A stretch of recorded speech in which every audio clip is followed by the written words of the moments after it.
ꯃꯌꯥꯝꯕꯨ ꯑꯍꯥꯟꯕꯃꯛꯇꯗ ꯃꯈꯜ ꯃꯊꯦꯜ ꯃꯅꯤꯄꯨꯔ ꯐꯨꯜ ꯁ꯭ꯇꯣꯔꯤ ꯀꯂꯦꯛꯁꯟꯅ ꯃꯌꯥꯝꯕꯨ ꯇꯔꯥꯝꯅ ꯑꯣꯛꯆꯕꯒ ꯂꯣꯏꯅꯅ ꯏꯀꯣꯛ ꯅꯣꯟꯅ ꯈꯨꯔꯨꯝꯖꯔꯤ ꯉꯁꯤꯁꯨ ꯃꯌꯥꯝꯒꯤ ꯉꯩꯍꯥꯛ ꯄꯣꯊꯥꯅꯕꯒꯤꯗꯃꯛꯇ ꯃꯅꯤꯄꯨꯔꯤ ꯍꯣꯔꯔ ꯁ꯭ꯇꯣꯔꯤ ꯑꯃꯃꯨꯛ ꯄꯨꯗꯨꯅ ꯂꯥꯛꯆꯔꯤ ꯍꯣꯔꯔ ꯁ꯭ꯇꯣꯔꯤ ꯑꯁꯤꯒꯤ ꯃꯃꯤꯡꯅ ꯈꯨꯜꯒꯤ ꯌꯦꯜꯂꯤꯄꯥꯠ ꯋꯥꯔꯤ ꯑꯁꯤꯅ ꯍꯤꯡꯂꯤꯕ ꯑꯃꯗꯤ ꯂꯩꯈꯤꯗ꯭ꯔꯕ ꯀꯅꯥꯒꯨꯝꯕꯤ ꯑꯃꯠꯇꯒ ꯃꯔꯤ ꯂꯩꯅꯖꯗꯦ ꯑꯏꯕꯅ ꯋꯥꯈꯜꯅ ꯁꯥꯒꯠꯆꯔꯒ ꯇꯥꯕꯤꯔꯤꯕ ꯄꯨꯝꯅꯃꯛꯀꯤ ꯉꯩꯍꯥꯛ ꯄꯣꯊꯥꯅꯕꯒꯤꯗꯃꯛꯇ ꯁꯦꯝꯖꯕ ꯋꯥꯔꯤꯅꯤ ꯍꯧꯖꯤꯛ ꯃꯌꯥꯝꯗ ꯈꯨꯗꯣꯜ ꯇꯝꯖꯔꯤ ꯃꯅꯤꯄꯨꯔꯤ ꯍꯣꯔꯔ ꯁ꯭ꯇꯣꯔꯤ ꯈꯨꯜꯒꯤ ꯌꯦꯜꯂꯤꯄꯥꯠ ꯑꯌꯨꯛꯀꯤ ꯃꯇꯝꯅꯤ ꯃꯣꯍꯣꯟꯗꯨ ꯄꯔꯞ ꯃꯍꯥꯛꯀꯤ ꯇꯧꯒꯗꯕ ꯊꯕꯛꯁꯤꯡ ꯑꯗꯨ ꯇꯧꯅꯕꯒꯤꯗꯃꯛꯇ ꯍꯧꯒꯠꯂꯛꯂꯤ ꯅꯣꯡ ꯄꯨꯡꯉꯥꯟ ꯉꯥꯟꯕ ꯅꯠꯇꯦ ꯉꯥꯟꯐꯨꯝ ꯇꯧꯔꯛꯄꯒꯤ ꯋꯥꯅꯤ ꯌꯥꯝꯅ ꯃꯝꯂꯤꯕꯅꯤ ꯃꯁꯤꯗꯒꯤꯗꯤ ꯃꯣꯍꯣꯟꯗꯨ ꯃꯈꯨꯠꯇ ꯅꯧ ꯑꯃ ꯄꯥꯏꯗꯨꯅ ꯄꯔꯞ ꯊꯣꯔꯛꯂꯤ ꯑꯁꯨꯝꯅ ꯊꯣꯔꯛꯂꯒ ꯃꯣꯍꯣꯟꯅ ꯃꯍꯥꯛꯀꯤ ꯃꯃꯥꯟꯅꯕꯁꯤꯡ ꯑꯗꯣ ꯀꯣꯏꯀꯧ ꯀꯧꯔꯛꯂꯤ ꯑꯃꯨꯔꯛ ꯑꯅꯤꯔꯛ ꯀꯧꯕꯗ ꯍꯦꯛ ꯇꯥꯕꯒ ꯍꯥꯟꯅꯅ ꯃꯈꯣꯏꯁꯨ ꯊꯧꯔꯥꯡ ꯇꯧꯗꯨꯅ ꯂꯩꯕꯅ ꯀꯨꯃꯥꯔ ꯆꯦꯟꯊꯣꯔꯛꯏ ꯑꯣ ꯂꯥꯛꯑꯦ ꯍꯥꯏꯗꯨꯅ ꯃꯁꯤꯗꯒꯤꯗꯤ ꯃꯣꯍꯣꯟ ꯑꯃꯗꯤ ꯀꯨꯃꯥꯔ ꯉꯔꯪ ꯋꯥꯔꯤ ꯁꯥꯟꯅꯗꯨꯅ ꯆꯨꯔꯨꯞ ꯑꯃꯃꯝ ꯆꯤꯡꯅꯔꯒ ꯈꯨꯜ ꯑꯗꯨꯒꯤ ꯂꯩꯔꯤꯕ ꯄꯥꯠ ꯑꯗꯨꯗ ꯂꯥꯛꯂꯤ ꯄꯥꯠ ꯑꯁꯦ ꯌꯦꯜꯂꯤ ꯃꯔꯥꯡ ꯀꯥꯏꯅ ꯐꯪꯕꯅ ꯃꯌꯥꯝꯅ ꯌꯦꯜꯂꯤ ꯄꯥꯠ ꯍꯥꯏꯔꯒ ꯈꯪꯅꯩ ꯍꯥꯏꯔꯤꯕ ꯄꯥꯠ ꯑꯁꯤꯗ ꯃꯣꯍꯣꯟ ꯑꯃꯗꯤ ꯀꯨꯃꯥꯔ ꯃꯈꯣꯏ ꯑꯅꯤꯗꯣ ꯉꯔꯪ ꯑꯁꯨꯝ ꯀꯨꯝꯊꯔꯛꯄꯗ ꯍꯥꯟꯅꯅ ꯉꯥꯏꯗꯨꯅ ꯂꯩꯔꯝꯕ ꯃꯈꯣꯏꯒꯤ ꯃꯔꯨꯞ ꯙꯅꯤ ꯃꯈꯣꯏꯒ ꯄꯨꯟꯅ ꯂꯥꯛꯃꯤꯟꯅꯔꯤ ꯑꯁꯨꯝ ꯂꯥꯛꯄꯅ ꯄꯥꯠꯀꯤ ꯃꯄꯥꯟ ꯌꯧꯁꯜꯂꯛꯂꯕꯗ ꯃꯥꯒꯤ ꯍꯤꯗ ꯀꯥꯈꯠꯅꯗꯨꯅ ꯍꯤ ꯑꯗꯣ ꯃꯊꯪ ꯊꯧꯗꯣꯛꯅꯔꯛꯂꯤ ꯃꯇꯧ ꯑꯁꯨꯝꯅ ꯃꯝꯂꯕ ꯀꯥꯎꯖꯦꯡ ꯍꯔꯥꯎꯒꯤ ꯃꯈꯣꯜꯅ ꯅꯤꯡ ꯉꯪꯂꯤꯕ ꯉꯥꯝꯐꯨꯝ ꯇꯧꯔꯛꯄꯒꯤ ꯑꯃꯝ ꯑꯉꯥꯟ ꯁꯤꯟꯅꯔꯛꯄꯒꯤ ꯉꯥꯂꯤ ꯁꯥꯔꯤ ꯇꯧꯔꯤꯕ ꯃꯇꯝ ꯑꯗꯨꯗ ꯃꯣꯍꯣꯟ ꯑꯃꯗꯤ ꯀꯨꯃꯥꯔ ꯑꯃꯗꯤ ꯙꯅꯤ ꯑꯇꯣꯞꯄ ꯃꯈꯣꯏꯒ ꯂꯥꯛꯃꯤꯟꯅꯔꯤꯕ ꯃꯤꯑꯣꯏꯁꯤꯡ ꯑꯗꯨꯒ ꯂꯣꯏꯅꯅ ꯄꯥꯠ ꯑꯗꯨꯗ ꯍꯤ ꯑꯗꯣ ꯍꯣꯟꯗꯨꯅ ꯂꯥꯛꯂꯤ ꯍꯤꯒꯤ ꯍꯤꯔꯝ ꯑꯗꯨꯗ ꯑꯁꯨꯝ ꯍꯣꯟꯗꯨꯅ ꯑꯁꯨꯝ ꯂꯥꯛꯄꯅ ꯃꯥꯒꯤ ꯂꯨ ꯂꯥꯡ ꯊꯥꯗꯔꯤꯕ ꯃꯐꯝ ꯑꯗꯣꯝꯗ ꯍꯥꯏꯗꯣꯛꯅꯈ꯭ꯔꯦ ꯆꯥꯎꯔꯕ ꯄꯥꯠꯅꯤ ꯌꯦꯜꯂꯤ ꯄꯥꯠ ꯑꯗꯨꯗ ꯃꯤꯑꯣꯏ ꯀꯌꯥ ꯑꯃ ꯅꯨꯃꯤꯠ ꯈꯨꯗꯤꯡꯒꯤ ꯄꯥꯇꯥꯕ ꯂꯥꯛꯂꯤ ꯃꯐꯝ ꯑꯗꯨꯗ ꯂꯩꯔꯝꯕ ꯉꯥ ꯑꯃꯗꯤ ꯑꯇꯩ ꯄꯣꯠꯂꯝ ꯆꯩꯔꯝ ꯀꯌꯥ ꯑꯃꯅ ꯃꯈꯣꯏꯒꯤ ꯌꯨꯝꯒꯤ ꯖꯤꯕꯤꯀꯥ ꯑꯣꯏꯅꯔꯤꯕꯅꯤ ꯃꯇꯧ ꯑꯁꯨꯝꯅ ꯃꯥꯒꯤ ꯊꯣꯛꯄ ꯍꯤꯁꯤꯡꯗꯣ ꯍꯥꯏꯗꯣꯛꯅꯈ꯭ꯔꯕꯗ ꯃꯣꯍꯣꯟꯁꯨ ꯃꯍꯥꯛꯀꯤ ꯍꯤ ꯑꯗꯣ ꯃꯍꯥꯛꯅ ꯂꯨ ꯂꯥꯡ ꯊꯥꯔꯝꯕ ꯑꯗꯣꯝꯗ ꯍꯣꯟꯖꯤꯜꯂꯛꯂꯤ ꯑꯁꯨꯝꯅ ꯃꯊꯪ ꯃꯣꯍꯣꯟꯅ ꯃꯍꯥꯛꯀꯤ ꯂꯨ ꯂꯥꯡ ꯊꯥꯔꯝꯕ ꯃꯐꯝ ꯑꯗꯨꯗ ꯑꯁꯨꯝ ꯍꯣꯟꯖꯤꯜꯂꯛꯄꯗ ꯃꯍꯥꯛꯀꯤ ꯍꯤ ꯑꯗꯣ ꯀꯅꯥꯒꯨꯝꯕ ꯑꯃꯅ ꯐꯥꯕꯒꯨꯝ ꯆꯞ ꯂꯦꯞꯄꯤ ꯃꯇꯝ ꯑꯗꯨꯗ ꯃꯣꯍꯣꯟꯗꯣ ꯃꯃꯥꯡꯂꯣꯝꯗ ꯈꯣꯡꯐꯝ ꯑꯃꯅꯤ ꯍꯜꯂꯤ ꯃꯇꯝ ꯑꯗꯨꯗ ꯃꯣꯍꯣꯟꯅ ꯀꯔꯤꯅꯣꯅꯦ ꯇꯧꯔꯤꯕꯁꯤꯅ ꯀꯗꯥꯏꯗ ꯑꯃꯨꯛ ꯄꯜꯂꯤꯕ ꯖꯥꯠꯅꯣ ꯑꯁꯨꯝꯅ ꯍꯥꯏꯔꯒ ꯃꯍꯥꯛꯀꯤ ꯍꯤ ꯑꯗꯣ ꯊꯧꯅꯅꯕ ꯍꯣꯠꯅꯔꯤ ꯑꯁꯨꯝꯅ ꯌꯥꯝꯅ ꯀꯟꯅ ꯃꯍꯥꯛꯅ ꯄꯥꯏꯔꯤꯕ ꯅꯧ ꯑꯗꯨꯅ ꯍꯣꯟꯅꯅꯕ ꯍꯣꯠꯅꯔꯛꯄ ꯑꯗꯨꯗ ꯆꯠꯂꯨ ꯍꯥꯏꯕ ꯌꯥꯗ꯭ꯔꯦ ꯃꯇꯝ ꯑꯗꯨꯗ ꯃꯣꯍꯣꯟꯅ ꯀꯔꯤꯅꯣꯅꯦ ꯇꯧꯔꯤꯕꯁꯤꯕꯣ ꯃꯌꯥꯝꯅ ꯍꯥꯏꯅꯕꯗꯨ ꯆꯨꯝꯒꯗꯧꯔꯤꯕ ꯖꯥꯠꯂꯥ ꯑꯁꯨꯝꯅ ꯍꯥꯏꯔꯒ ꯃꯍꯥꯛꯀꯤ ꯅꯧ ꯑꯗꯨꯅ ꯏꯁꯤꯡ ꯑꯗꯨꯗ ꯂꯨꯞꯁꯜꯂꯤ ꯑꯗꯨꯒ ꯅꯧ ꯑꯗꯨꯅ ꯍꯤ ꯑꯗꯨꯒꯤ ꯍꯤ ꯈꯥ ꯑꯗꯨꯗ ꯅꯧ ꯑꯗꯣ ꯍꯥꯏꯔꯛꯏ ꯀꯔꯤ ꯎꯀꯣꯛ ꯋꯥꯀꯣꯛꯂꯒ ꯄꯜꯂꯤꯕ ꯖꯥꯠꯂꯥ ꯍꯥꯏꯗꯨꯅ ꯑꯗꯨꯝꯅ ꯍꯥꯏꯔꯛꯄꯗ ꯅꯧ ꯑꯗꯣ ꯀꯗꯥꯏꯗꯅꯣ ꯑꯃꯗ ꯄꯟꯈ꯭ꯔꯤ ꯀꯣꯛ ꯂꯥꯎꯅ ꯃꯇꯝ ꯑꯗꯨꯗ ꯃꯣꯍꯣꯟꯅ ꯏꯁꯤꯡ ꯃꯅꯨꯡꯁꯤꯗ ꯌꯨꯁꯨꯛ ꯑꯃ ꯂꯩꯔꯦꯗꯅ ꯑꯁꯨꯝꯅ ꯍꯥꯏꯔꯒ ꯍꯤ ꯑꯗꯣ ꯌꯨꯁꯨꯛ ꯑꯗꯨꯗꯒꯤ ꯏꯟꯊꯣꯛꯅꯕ ꯅꯧ ꯑꯗꯨꯅ ꯍꯣꯠꯅꯔꯨꯕꯗ ꯅꯧ ꯑꯗꯣ ꯀꯅꯥꯒꯨꯝꯕ ꯑꯃꯅ ꯄꯥꯏꯔꯒ ꯆꯤꯡꯈꯤꯕꯒꯨꯝ ꯆꯤꯡꯈꯤ ꯃꯇꯝ ꯑꯗꯨꯗ ꯃꯣꯍꯣꯟꯁꯨ ꯅꯧ ꯑꯗꯨꯗ ꯆꯦꯠꯅ ꯄꯥꯏꯈꯤꯕ ꯑꯣꯏꯕꯅ ꯃꯍꯥꯛꯁꯨ ꯏꯁꯤꯡ ꯑꯗꯨꯗ ꯎꯞꯁꯤꯟꯗꯨꯅ ꯇꯨꯒꯦ ꯍꯦꯛ ꯇꯧꯏ ꯅꯧ ꯑꯗꯣ ꯈꯪꯊꯥ ꯊꯥꯗꯣꯛꯈ꯭ꯔꯤ ꯃꯁꯤꯗꯒꯤꯗꯤ ꯃꯣꯍꯣꯟꯗꯣ ꯈꯪꯄ꯭ꯔꯦꯛ ꯈꯪꯗꯨꯅ ꯑꯩ ꯀꯩꯅꯣꯝꯃ ꯇꯧꯔꯦ ꯍꯥꯏꯗꯨꯅ ꯂꯥꯎꯔꯤ ꯃꯣꯍꯣꯟꯅ ꯑꯗꯨꯝꯅ ꯀꯩꯅꯣꯝꯃ ꯇꯧꯔꯦ ꯍꯥꯏꯗꯨꯅ ꯂꯥꯎꯔꯛꯄꯗꯨꯗ ꯃꯌꯥꯝ ꯄꯨꯝꯅꯃꯛ ꯑꯗꯣ ꯃꯣꯍꯣꯟꯂꯣꯝꯗ ꯌꯦꯡꯅꯔꯛꯏ ꯑꯇꯣꯞꯄ ꯃꯤꯑꯣꯏ ꯈꯔ ꯑꯃꯗꯤ ꯑꯊꯥꯞꯄ ꯃꯐꯝꯗ ꯂꯩꯈꯤꯕꯅꯤꯅ ꯃꯣꯍꯣꯟꯅ ꯇꯧꯔꯤꯕꯗꯨ ꯎꯗ꯭ꯔꯕꯁꯨ ꯃꯈꯣꯏꯁꯨ ꯀꯩꯗꯧꯔꯒꯦ ꯍꯥꯏꯗꯨꯅ ꯂꯥꯎꯅꯔꯛꯏ ꯑꯗꯨꯃ ꯂꯩꯔꯤꯉꯩ ꯈꯪꯍꯧꯗꯅ ꯍꯤ ꯑꯗꯣ ꯇꯞꯅ ꯆꯠꯄ ꯍꯧꯔꯛꯂꯤ ꯃꯣꯍꯣꯟꯅ ꯍꯤ ꯑꯁꯤ ꯐꯥꯈ꯭ꯔꯦ ꯅꯧꯁꯨ ꯃꯨꯟꯈ꯭ꯔꯦ ꯀꯔꯤꯅꯣ ꯍꯥꯏꯕꯗꯤ ꯈꯪꯗ꯭ꯔꯦ ꯏꯁꯤꯡꯒꯤ ꯃꯅꯨꯡꯗ ꯇꯧꯕ ꯊꯕꯛꯅꯤꯅ ꯍꯥꯏꯗꯨꯅ ꯂꯥꯎꯔꯛꯄꯗ ꯃꯌꯥꯝꯁꯨ ꯀꯤꯅꯔꯗꯨꯅ ꯃꯣꯍꯣꯟꯒꯤ ꯃꯅꯥꯛꯂꯣꯝꯗ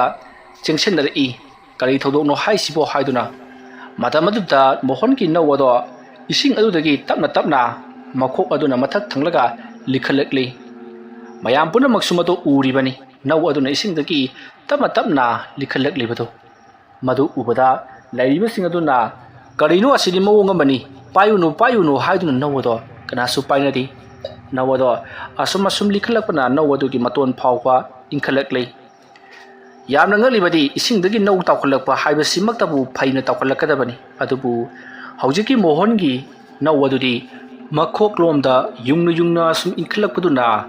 nau adugi naumai adu yongna inkhalaklibani aduma torokpaduda mayamdo kiniraduna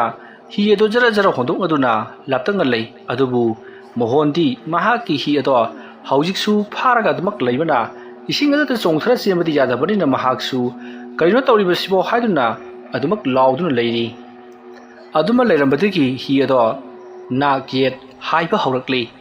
aduma torokpadagi mohondo karinoma tawre haiduna ising aduta chongthagi haiduna tawringai hi ado amuk tumina laikhrei aduga hi ado masi lengba tawthorokpa tawrakhi aduga hi adusu jiri lawa thakalambado isingda pam lawa tukhrei mohon nawado kina lamsilli aduga nawado haujikti karisu tawkhidrei mohon thinthadana nawado ta paikhatuna hi ado honbata hi ado jiri chatli mohon ki ngasiki mawo ngasiri akoiwada leiriba mohon ga lu lang kaiminariba mayamadusu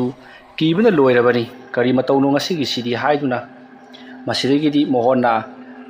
karisu tawdrabani na lu lang kainarasi ngasidi kharangan kasi asumna harakpadagidi kumar dhani leiriba mayamadusu hoi haiduna magi lu lang kaibaromda mayon sinkrei somda mohondi masa to khirum lauribani nagie tungmang kolei leidunu jinglibani matamse nongsu ngan thoraklabani nong ngan thorakpa adunara karinu khangde hi aduna thadoroklibado nalamdrabadi kari thawdok thokadoribano haiba mohon khanglamdi masigi matung haujikti mohon su lu lang kaiba loirabada mahaksu yum lomda kananaba tawrakle tanja aduta mahaki matung aduta kanagumba ma higi maning aduta phamlaga leibadung mahaki masada adumak phawri asumna kanagumba ma leibadung adum torokpa aduta mohona kanarone tungda leibadung tawribasibo haiduna leithokthuna yengli adamna mohona tungda amuk yeng mangda amuk yeng asum hi adu holibadu mahaki matung oirapna hi holakliba mayam aduna su uribani madamaduta matungda hi holakliba mayam sing aduna hai mohon kari torobagini nangbo asumna korokpada mohona khangdrena tawribasibo tungda mi ama phamlaga leibadong naingonda he phawi adaiduda tunghallega jinglibani aina yengba kadadi kanasu leiramde asumna hairakpada leiriba mahaki matung oirapna lakliba singaduna hai aikhoina yengmudasu karimata ude naha ki wakhalna oirini thoro asumna hainaraduna hi ado yangna sum tharakle matamsi ayukai pung 3 khara helaklabani hi singado honjalaktuna pat adugi mapanda hi thangpham aduta hi ado thanalaba matung haujikti magi ngagi tungkol singado paikhatnaduna mayum lomda laknare matam aduda mohon masado ichok thaba haining haraudaba kayama tawba haurakle adubu kari tawribano haibadi mahak khangbanati mahana khangjaba haibabu mahak haujik hakchang nuaitre haibasi khatani masidagidi mohondo mayum yongunaba sum lakpada mohon mayum yoksilakle mayum yoksalaklabada mohon ngan makai iman manadana mahagi ngagi tungolodo dam lawnga thamlaga maha ukhokten aduda nga tharaga mit uislaga tuminna lei phamlaga aduma leiringai mohongi nupi changsilaklaga haima kari torobagi uiraga mu leiribiduna phiro hongdokpiro adugane phamda nga pothabiruro adumna hairakpada mohonna ai adugi na tini nangbo ngasi se ai sibema siramdorobani ne adumna hairakpada mohongi nupina karino haribadubo pata nga phauso na chakhraga siramdore haribasibu natine karmaina tawribajano hi masen thingdinari raba accident thoklibro ai phagi ta thorakanu masidi ai haigi mona tawse ai khoi gi leiriba yelipat asi mayamna hainidana lai thui haidana mamangda sunatro ai khoi gi ꯂꯩꯀꯥꯏ ꯑꯁꯤꯒꯤ ꯑꯍꯜ ꯑꯃ ꯑꯣꯏꯔꯤꯕ ꯑꯩꯈꯣꯏꯒꯤ ꯏꯄꯨꯗꯨ ꯂꯥꯏꯑꯣꯡꯗꯅ ꯁꯤꯈꯤꯕꯗꯣ ꯑꯗꯨ ꯀꯩꯗꯧꯔꯒꯦ ꯍꯥꯏꯕ ꯑꯩ ꯁꯨꯝ ꯄꯥꯈꯠꯂꯛꯑꯦꯀꯣ ꯄꯥꯈꯠꯀꯗꯕꯅꯤ ꯑꯩꯁꯨ ꯉꯁꯥꯏꯗꯨ ꯍꯤ ꯍꯣꯜꯂꯤꯉꯩꯗ ꯍꯤꯁꯦ ꯀꯅꯥꯒꯨꯝꯕ ꯑꯃꯅ ꯐꯥꯈꯤꯕꯒꯨꯝ ꯆꯞ ꯂꯥꯎꯅ ꯍꯦꯛꯇꯃꯛ ꯐꯥꯕꯅꯤ ꯑꯗꯒꯤꯗꯤ ꯑꯩꯅ ꯀꯔꯥꯏꯗꯅꯣꯅꯦ ꯄꯜꯂꯤꯕꯁꯤꯕꯣ ꯍꯥꯏꯗꯨꯅ ꯍꯤꯒꯤ ꯍꯤꯈꯥ ꯑꯗꯨꯗ ꯑꯩꯅ ꯅꯧ ꯑꯁꯤ ꯊꯤꯟꯖꯤꯜꯂꯒ ꯀꯣꯏꯍꯥꯏ ꯍꯥꯏꯔꯨꯕꯗꯗꯤ ꯍꯤ ꯑꯗꯨꯁꯨ ꯅꯧ ꯑꯗꯨꯁꯨ ꯐꯥꯖꯤꯜꯂꯒ ꯏꯁꯤꯡ ꯃꯅꯨꯡꯗ ꯖꯕꯨꯛ ꯍꯦꯛꯇ ꯆꯤꯡꯊꯈꯤꯕꯅꯤꯗꯅ ꯃꯗꯒꯤꯗꯤ ꯑꯩꯁꯤ ꯀꯩꯗꯧꯁꯤꯒꯦ ꯍꯥꯏꯗꯨꯅ ꯀꯣꯏꯂꯥꯎ ꯂꯥꯎꯕꯗꯒꯤ ꯑꯩꯈꯣꯏꯒꯤ ꯆꯠꯃꯤꯟꯅꯔꯤꯕ ꯑꯩꯒꯤ ꯑꯀꯣꯏꯕꯗ ꯂꯩꯔꯤꯕ ꯂꯨ ꯂꯥꯡ ꯀꯥꯏꯔꯤꯕꯁꯤꯡ ꯑꯗꯨ ꯌꯣꯝꯁꯜꯂꯛꯂꯦ ꯃꯗꯒꯤ ꯅꯪꯕꯨ ꯅꯧꯁꯤ ꯖꯤꯔꯤ ꯖꯤꯔꯤ ꯖꯤ ꯊꯥꯡꯒꯠꯂꯛꯂꯒ ꯑꯃꯨꯛꯇꯣꯏꯕ ꯕꯤꯀꯥꯔ ꯑꯃꯅꯤ ꯑꯗꯨꯒꯤ ꯃꯇꯨꯡꯗꯒꯤꯗꯤ ꯑꯩꯈꯣꯏꯁꯤ ꯊꯥꯗꯣꯛꯄꯤꯔꯛꯇꯅ ꯂꯥꯛꯂꯤꯕꯁꯤꯅꯤ ꯑꯗꯨꯒꯤ ꯃꯇꯨꯡ ꯏꯁꯥꯁꯤ ꯀꯩꯅꯣꯝꯃ ꯑꯗꯨꯃꯛ ꯇꯧꯗꯨꯅ ꯂꯩꯔꯦ ꯁꯥꯎꯕꯤꯡ ꯂꯥꯎꯕ ꯍꯩꯅꯤꯡ ꯍꯔꯥꯎꯗꯕ ꯇꯨꯡꯗ ꯀꯅꯥꯒꯨꯝꯕ ꯑꯃ ꯂꯩꯕꯗꯧꯅ ꯑꯗꯨꯃꯛ ꯇꯧꯗꯨꯅ ꯂꯩꯔꯦ ꯑꯗꯨꯅ ꯍꯛꯆꯥꯡꯁꯦ खरा नुंगाइतबनिना ꯑꯩ ꯍꯣꯔꯦꯟ ꯅꯨꯡꯊꯤꯜꯗꯤ ꯅꯨꯃꯤꯗꯥꯡ ꯋꯥꯏꯔꯝꯗꯣ ꯂꯥꯡ ꯊꯥꯕ ꯆꯠꯂꯔꯣꯏ ꯍꯌꯦꯡ ꯑꯌꯨꯛꯇꯤ ꯂꯥꯡ ꯀꯥꯏꯔꯔꯣꯏꯗꯕꯗꯤ ꯑꯗꯨꯅ ꯑꯩ ꯆꯥꯛ ꯆꯥꯔꯝꯗꯥꯏꯗ ꯑꯣꯏꯅ ꯍꯧꯗꯣꯔꯛꯎꯀꯣ ꯑꯩ ꯉꯥꯏꯍꯥꯛꯇ ꯇꯨꯝꯂꯨꯈꯤꯒꯦ ꯑꯗꯨꯝꯅ ꯍꯥꯏꯔꯛꯄꯗ ꯃꯣꯍꯟꯒꯤ ꯅꯨꯄꯤꯅ ꯍꯣꯏ ꯉꯥꯏꯍꯥꯛ ꯄꯣꯊꯥꯕꯤꯔꯨꯔꯣ ꯍꯥꯏꯗꯨꯅ ꯐꯃꯨꯡꯗ ꯆꯪꯍꯟꯈ꯭ꯔꯦ ꯃꯇꯝ ꯑꯗꯨꯗ ꯃꯣꯍꯟꯒꯤ ꯅꯨꯄꯤꯅ ꯈꯜꯂꯤ ꯀꯔꯤꯅꯣ ꯍꯥꯏꯔꯤꯕꯁꯤꯕꯣ ꯍꯥꯏꯔꯤꯕ ꯋꯥꯁꯤꯅ ꯑꯆꯨꯝꯕ ꯑꯣꯏꯔꯝꯂꯕꯗꯤ ꯀꯝꯗꯧꯅꯤ ꯃꯁꯤꯒꯤ ꯌꯦꯜꯂꯤ ꯄꯥꯠ ꯑꯁꯤꯗ ꯂꯥꯏꯑꯣꯡꯅꯈꯤꯕ ꯃꯤ ꯑꯃꯠꯇ ꯉꯁꯤ ꯐꯥꯎꯕꯗ ꯍꯤꯡꯗꯕꯅꯤ ꯀꯝꯗꯧꯅꯤ ꯁꯤꯗꯤ ꯍꯥꯏꯗꯨꯅ ꯊꯋꯥꯏ ꯌꯥꯝꯅ ꯋꯥꯖꯔꯤ ꯃꯁꯤꯒꯤ ꯃꯇꯨꯡ ꯅꯨꯡꯊꯤꯜꯒꯤ ꯃꯇꯝ ꯑꯣꯏꯁꯜꯂꯛꯂꯦ ꯃꯇꯝ ꯑꯗꯨꯗ ꯃꯣꯍꯟꯒꯤ ꯅꯨꯄꯤꯅ ꯃꯣꯍꯟꯕꯨ ꯆꯥꯛ ꯂꯣꯏꯔꯦ ꯆꯥꯔꯣ ꯂꯥꯛꯑꯣ ꯍꯥꯏꯗꯨꯅ ꯍꯧꯗꯣꯛꯄ ꯆꯪꯉꯛꯏ ꯃꯇꯝ ꯑꯗꯨꯗ ꯃꯣꯍꯟꯗꯤ ꯃꯌꯥꯒꯗꯨ ꯀꯣꯡꯒꯣꯟ ꯀꯥꯔꯒ ꯃꯁꯥ ꯄꯨꯝꯅꯃꯛ ꯃꯨꯁꯤꯜꯂꯒ ꯌꯥꯝꯅ ꯋꯥꯅ ꯐꯃꯨꯡ ꯑꯗꯨꯗ ꯃꯁꯥ ꯑꯗꯣ ꯅꯤꯛꯇꯨꯅ ꯂꯩꯔꯝꯂꯦ मधु उबदा मोहन की नुपी इपा पाखतना कईनोम तौरे हादुन लाउदुन चेंसिल्ली अदुमना चेंसिल्लकपदुदा करो लेकाइसिंग तारदुना करी तौरबजानो हादुना चंसिल्लक्तुना येंबदा मोहनदो ओंथोकपा फिबम अमदा लेरमले मदुदा चंसिल्लक्लिबा मयाम अदुना मोहन की नुपीदा करी कमदौरिबनो मसिदी हादुना हंगी मयामसु ngasai मोहनदा तौखिबा थबकसिंग अदो मथंग चिंथोंग ओइना संदोखिबना लोइनमक खंगलबनी अदुना कईनोमदि तौरे हाइदुना मखोइसु खंगलिबनी मोहन की नुपीना आइसु खंगौद्रे चाक लोइरे चारसे लाओ हाइदुना महापु हौदोकपा लाकपदा ओइरमलिबसिनी हाइदुना मयामदा तम्मी मयामना मसिदि मवोंग अमनी माइबा अमा कौरगा येंगदबा याररोइ हाइदुना माइबा अमाबु कौबा चटनख्रे मसिगी मतुंग अमाइबा पोइरैदो मखोइ मयामना तौदुना उरगा लाक्ले मतमदुता अमाइबा पोइरैना मोहनगी ओइरमलिबा मवोंग अदो येंगरी मिहुन थाहुन पाइदुन जेंगलकपदा खंगले अमाइबा पोइरैना मखोइना ngasai अमम मंगान सिनरकपा लाइटिंगी मतमदुता मोहन से लाई अमा ओंगनरी हाइबसी अदुबु ओंगनरीबा लाई असि करंबा मखलगी लाइनो करंबा लाइनो हाइबदुमदि अमाइबा पोइरैना खंगद्री मरमदुना अमाइबा पोइरैना हाइरी हौजिक्ति इबुंगो मोहनगी मसादा लाई ओइबा साहुम अमा लेरे हाइरिबा लाई असिना करंबा लाइनो हाइबदुमदि हौजिक फाउगिदि खंबा ngamdre अदुना लाइटिन खरा खोरम थोक्सी माना पामलिबदु करिनो हाइबदु कथोक्त्रिबा फाउबदि हल्लोइदौरी अदुमना हाइरकपदा मोहनगी नुपीना करी कथोकदबनो हाइदुना हंगई मदुदा अमाइबा पोइरैना कटकदबा पुलम चरम सिंगदो लोइना मा हाइरे मसिकी मतुंग अमाइबा पोइरैना मोहनदो सिंदुना हाय नाहाना हौजिक पामलिबदो आइना कटलगनी अदुना नाहाक मफम मसि थाथोक्तुना चटखिगदबनी करिगिनोरे नंगना मीगी नोमगी ngafा चाफा खरा तौजरगा जीविका ओइजरिबा मखोइसिंग असिदा अवाना ताहलिबसिबो तौनु नंगिसु नंगी लेफम थोकपा जगा अमदा अदुमक लयु अदुमना हाइरकपदा लैरिबसिंग अदुना अमाइबदा ओनसिंदुना ओजा माइबना हाइबिरिबदुबु करिनो लाइसिबु मसक खंगलबरा अदुमना हाइरकपदा अमाइबा पोइरैना खंग्रिने इबुंगो असमना खुंबदुदा निपादुना अदुगा नंगिसु नंगी लेफम थोकपा मफमदुदा अदुमक लयु हाइरिबदुना कमाय तौरिबा जानो इहे इबुंगो मी खंगदे सा खंगदे लाई खंगदे मागे लेफम अममम लोइनमक लैनरिबा गाक्तनी मदुदा लयुचो हाइबगी वानीने ꯌꯦ ꯑꯗꯨꯝꯅ ꯍꯥꯏꯔꯛꯄꯗ ꯅꯤꯄꯥ ꯑꯗꯣ ꯇꯨꯃꯤꯟ ꯂꯩꯈ꯭ꯔꯦ꯫ ꯃꯁꯤꯒꯤ ꯃꯇꯨꯡ ꯑꯃꯥꯏꯕ ꯑꯗꯨꯅ ꯄꯨꯂꯝ ꯆꯦꯔꯝ ꯄꯨꯝꯅꯃꯛ ꯂꯥꯡꯕ ꯈꯣꯠꯄ ꯂꯣꯏꯔꯗꯨꯅ ꯍꯧꯖꯤꯛꯇꯤ ꯄꯨꯂꯝ ꯆꯦꯔꯝꯁꯤꯡ ꯑꯗꯣ ꯊꯥꯗꯣꯛꯅꯕꯒꯤꯗꯃꯛꯇ ꯃꯄꯥꯟꯗ ꯊꯣꯔꯛꯂꯤ꯫ ꯑꯗꯨꯒ ꯂꯥꯏ ꯇꯤꯟ ꯈꯔ ꯈꯨꯔꯝꯂꯕ ꯃꯇꯨꯡꯗ ꯄꯨꯂꯝ ꯆꯦꯔꯝꯁꯤꯡ ꯑꯗꯣ ꯀꯣꯟꯊꯣꯡꯗ ꯍꯩꯗꯣꯛꯂꯨꯅꯕꯒꯤꯗꯃꯛꯇ ꯄꯣꯔꯛꯂꯤ꯫ ꯃꯁꯤꯒꯤ ꯃꯇꯨꯡ ꯑꯃꯥꯏꯕ ꯄꯣꯏꯔꯩ ꯌꯨꯝꯂꯣꯝꯗ ꯆꯪꯉꯛꯂꯤ꯫ ꯑꯗꯨꯒ ꯂꯩꯔꯤꯕ ꯃꯤꯑꯣꯏꯁꯤꯡ ꯑꯗꯨꯗ ꯍꯥꯏꯔꯛꯂꯤ, ꯁꯤꯗꯒꯤꯗꯤ ꯀꯔꯤ ꯑꯃꯠꯇ ꯇꯧꯔꯛꯂꯔꯣꯏꯗ, ꯑꯩꯅ ꯄꯨꯝꯅꯃꯛ ꯐꯅꯅꯕ ꯂꯩꯇꯥꯏꯅꯔꯕꯅꯤꯀꯣ꯫ ꯑꯗꯨꯝꯅ ꯍꯥꯏꯅꯔꯤꯉꯩ ꯃꯣꯍꯣꯟ ꯇꯞꯅ ꯋꯥꯈꯜ ꯇꯥꯔꯛꯂꯤ꯫ ꯃꯍꯥꯛꯅ ꯋꯥꯈꯜ ꯇꯥꯔꯛꯄꯗꯗꯤ ꯃꯤꯌꯥꯝ ꯑꯃ ꯃꯍꯥꯛꯀꯤ ꯈꯨꯌꯥ ꯂꯨꯈꯨꯝꯗ ꯀꯣꯏꯁꯤꯟꯗꯨꯅ ꯂꯩꯔꯝꯂꯤ꯫ ꯃꯇꯝ ꯑꯗꯨꯗ ꯃꯣꯍꯣꯟꯅ ꯑꯃꯥꯏꯕ ꯄꯣꯏꯔꯩꯗ ꯑꯣꯟꯁꯤꯟꯗꯨꯅ, ꯑꯣꯖꯥ ꯃꯥꯏꯕ, ꯑꯣꯖꯥ ꯃꯥꯏꯕꯁꯨ ꯂꯥꯛꯄꯤꯔꯝꯂꯤ꯫ ꯑꯗꯨꯝꯅ ꯍꯥꯏꯔꯛꯄꯗ ꯑꯃꯥꯏꯕ ꯄꯣꯏꯔꯩꯗꯣ ꯈꯔ ꯉꯛꯂꯞꯅ, ꯃꯥꯅꯤ ꯃꯥꯅꯤ ꯏꯕꯨꯡꯉꯣ, ꯏꯕꯨꯡꯉꯣꯗꯤ ꯂꯥꯏ ꯇꯤꯟ ꯑꯣꯛꯅꯕꯗꯒꯤ ꯒ꯭ꯌꯥꯟ ꯃꯥꯡꯗꯨꯅ ꯂꯩꯔꯨꯔ ꯃꯥꯜꯂꯦ꯫ ꯑꯗꯨꯝꯅ ꯍꯥꯏꯔꯛꯄꯗ ꯃꯣꯍꯣꯟꯅ, ꯍꯣꯏ ꯑꯣꯖꯥ, ꯉꯁꯥꯏꯁꯤ ꯑꯌꯨꯛꯁꯤ ꯑꯩ ꯂꯥꯏ ꯇꯤꯟ ꯑꯣꯛꯅꯕꯒꯤ ꯊꯧꯗꯣꯛ ꯑꯃ ꯊꯣꯛꯈ꯭ꯔꯦ꯫ ꯑꯗꯨꯗꯒꯤ ꯑꯩꯁꯤ ꯌꯨꯝꯗ ꯍꯜꯂꯛꯄꯗ ꯈꯤꯔꯨꯝ ꯈꯤꯔꯨꯝ ꯁꯨꯝ ꯂꯥꯎꯕ, ꯑꯩꯒꯤ ꯅꯥꯛ ꯌꯦꯠ ꯇꯨꯡ ꯃꯥꯡ ꯀꯅꯥꯒꯨꯝꯕ ꯑꯃ ꯁꯨꯝ ꯏꯟꯅꯕꯒꯤ ꯃꯑꯣꯡ ꯁꯨꯝ ꯇꯧꯔꯛꯄ,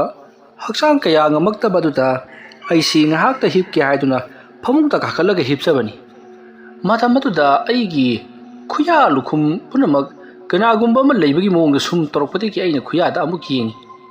ꯑꯗꯨꯕꯨ ꯀꯅꯥꯁꯨ ꯂꯩꯇꯕ ꯑꯗꯨꯗ ꯂꯨꯈꯨꯝ ꯂꯣꯝꯗ ꯉꯛꯁꯤ ꯁꯨꯃꯥꯏꯅ ꯃꯤꯠꯁꯤ ꯑꯣꯟꯈꯠꯂꯒ ꯌꯦꯡꯉꯛꯄꯗꯗꯤ ꯃꯨꯁꯤꯟ ꯃꯨꯅ ꯀꯅꯥꯅꯣꯃ ꯂꯦꯞꯄꯒ ꯂꯩꯔꯝꯂꯕꯅꯤꯅꯦ ꯑꯣꯖꯥ꯫ ꯃꯗꯨꯗꯒꯤꯗꯤ ꯑꯩ ꯑꯗꯣ ꯄꯥꯈꯠꯇꯨꯅ ꯂꯥꯎꯕ ꯐꯥꯎꯕ ꯉꯝꯗꯦ꯫ ꯏꯁꯥꯁꯤ ꯖꯤꯡ ꯂꯥꯎꯈꯤꯕꯗꯒꯤꯗꯤ ꯑꯗꯨꯃꯛ ꯒ꯭ꯌꯥꯟ ꯃꯥꯡꯈ꯭ꯔꯦ꯫ ꯑꯩꯅ ꯒ꯭ꯌꯥꯟ ꯇꯥꯔꯛꯄꯗ ꯃꯌꯥꯝ ꯂꯩꯔꯝꯂꯤꯕ ꯑꯁꯤꯅꯤ꯫ ꯑꯗꯨꯝꯅ ꯍꯥꯏꯔꯛꯄꯗ ꯑꯃꯥꯏꯕ ꯄꯣꯏꯔꯩꯅ, ꯐꯔꯦ ꯐꯔꯦ, ꯍꯧꯖꯤꯛꯇꯤ ꯄꯨꯝꯅꯃꯛ ꯐꯔꯕꯅꯤ, ꯑꯩꯅꯅꯦ ꯅꯉꯣꯟꯗ ꯌꯦꯠꯂꯝꯕ ꯇꯤꯟꯕꯨ ꯂꯥꯏꯃꯨꯁꯤꯡ ꯑꯗꯨ ꯇꯥꯟꯊꯣꯛꯈ꯭ꯔꯕꯅꯤ꯫ ꯑꯁꯨꯝꯅ ꯑꯃꯥꯏꯕ ꯄꯣꯏꯔꯩꯅ ꯍꯥꯏꯔꯛꯄꯗꯨꯗ ꯃꯌꯥꯝꯅꯁꯨ ꯌꯥꯝꯅ ꯍꯔꯥꯎꯅꯔꯤ꯫ ꯑꯗꯨꯕꯨ ꯃꯌꯥꯝꯅ ꯑꯃꯥꯏꯕ ꯄꯣꯏꯔꯩꯗ ꯑꯁꯨꯝꯅ ꯍꯥꯏꯔꯤ, ꯃꯇꯧ ꯀꯔꯝꯅ ꯄꯥꯠ ꯑꯁꯤꯗ ꯑꯁꯤꯒꯨꯝꯂꯕ ꯐꯠꯇꯕ ꯂꯥꯏ ꯑꯁꯤ ꯂꯥꯛꯂꯤꯕꯅꯣ? ꯁꯨꯃꯥꯏꯅ ꯁꯨꯝ ꯇꯧꯔꯕꯗꯤ ꯑꯩꯈꯣꯏꯗꯤ ꯃꯇꯧ ꯀꯔꯝꯅ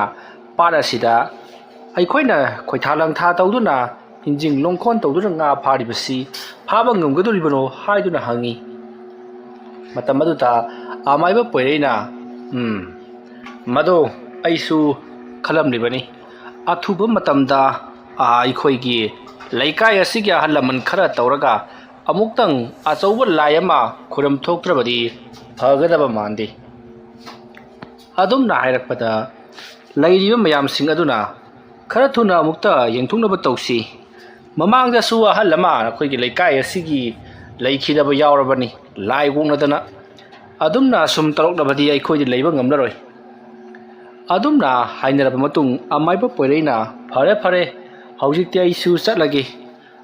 ꯃꯣꯍꯣꯟꯁꯨ ꯀꯔꯤꯁꯨ ꯇꯧꯔꯛꯂꯔꯣꯏꯗ꯫ ꯑꯁꯨꯝꯅ ꯍꯥꯏꯔꯝꯂꯒ ꯑꯃꯥꯏꯕ ꯄꯣꯏꯔꯩ ꯒꯝ ꯒꯝ ꯆꯠꯈ꯭ꯔꯦ꯫ ꯃꯁꯤꯒꯤ ꯃꯇꯨꯡ ꯍꯧꯖꯤꯛꯇꯤ ꯃꯣꯍꯣꯟꯁꯨ ꯀꯔꯤꯁꯨ ꯇꯧꯗ꯭ꯔꯕꯅꯤꯅ ꯃꯌꯥꯝꯁꯨ ꯃꯥꯒꯤ ꯃꯥꯒꯤ ꯌꯨꯝꯗ ꯍꯟꯅꯈ꯭ꯔꯦ꯫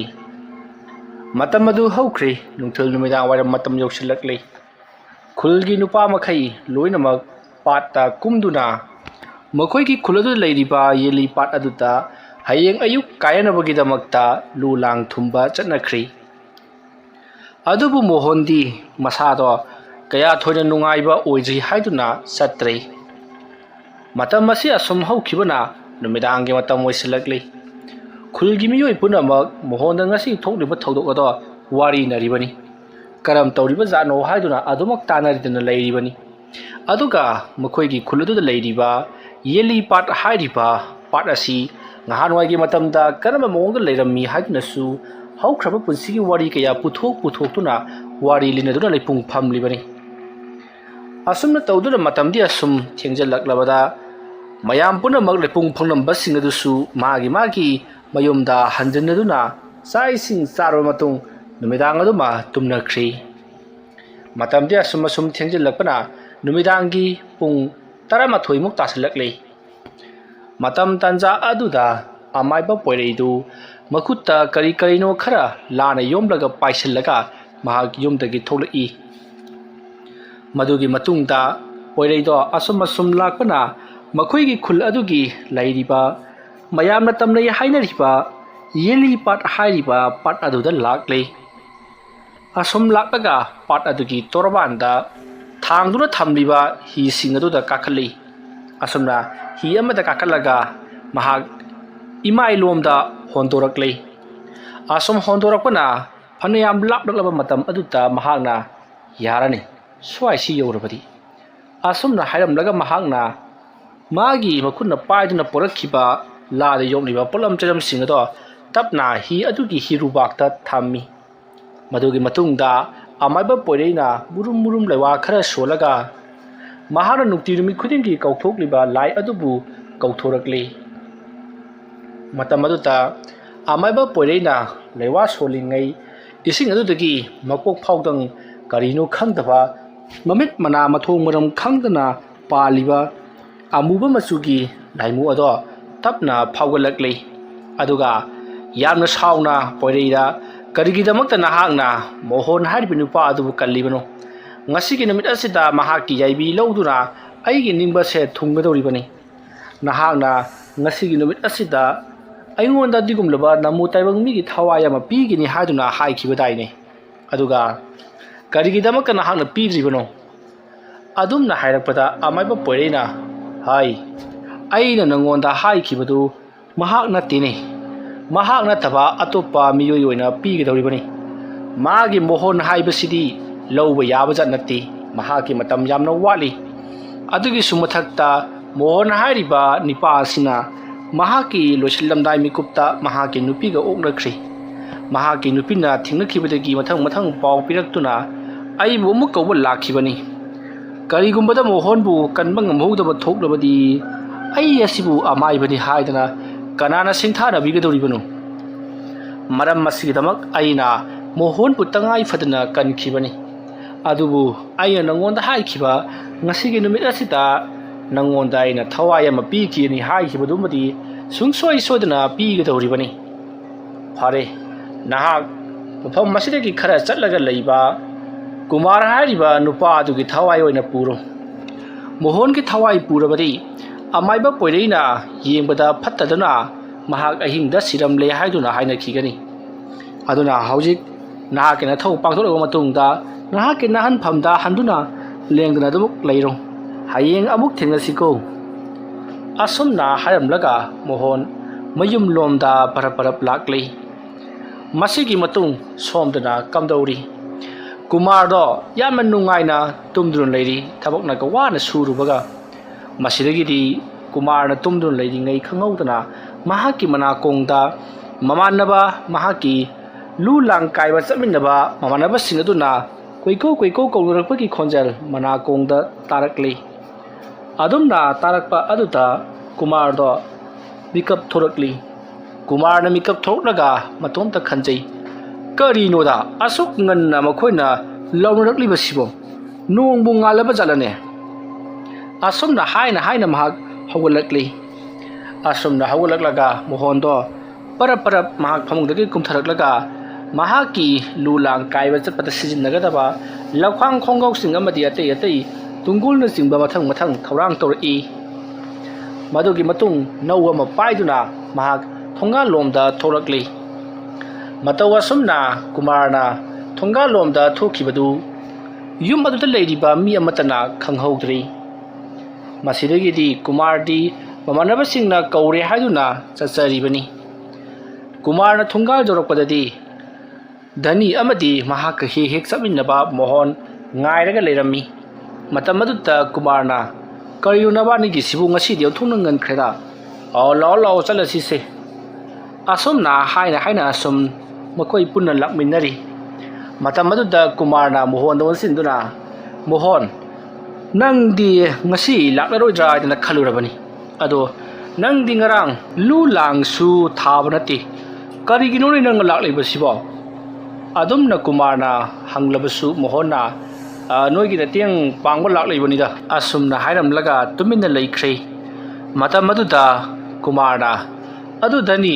ꯅꯣꯏꯒꯤꯁꯤꯕꯨ ꯉꯟꯃꯟꯗ꯭ꯔꯥ ꯍꯥꯏꯕꯅꯦꯃꯤ꯫ ꯑꯁꯨꯝꯅ ꯍꯥꯏꯔꯕꯗꯁꯨ ꯙꯅꯤꯅ ꯀꯔꯤꯁꯨ ꯈꯨꯝꯂꯛꯇꯦ, ꯇꯨꯃꯤꯟꯅ ꯒꯝ ꯒꯝ ꯑꯗꯨꯃꯛ ꯅꯧꯗꯨꯃꯒ ꯆꯠꯈꯤ꯫ ꯃꯁꯤꯒꯤ ꯃꯇꯨꯡ ꯀꯨꯃꯥꯔꯅ ꯀꯔꯤꯅꯣ ꯅꯕꯥꯅꯤꯁꯤꯕꯨ ꯏꯁꯥꯎ ꯁꯥꯎꯅꯕꯒꯨꯝ ꯇꯧꯔꯤ ꯅꯕꯥꯅꯤꯒꯤ ꯍꯧꯅꯕꯤ ꯃꯔꯤ ꯌꯦꯅꯕꯤꯗꯣ ꯑꯃꯨꯛ ꯍꯧꯔꯕ꯭ꯔꯣ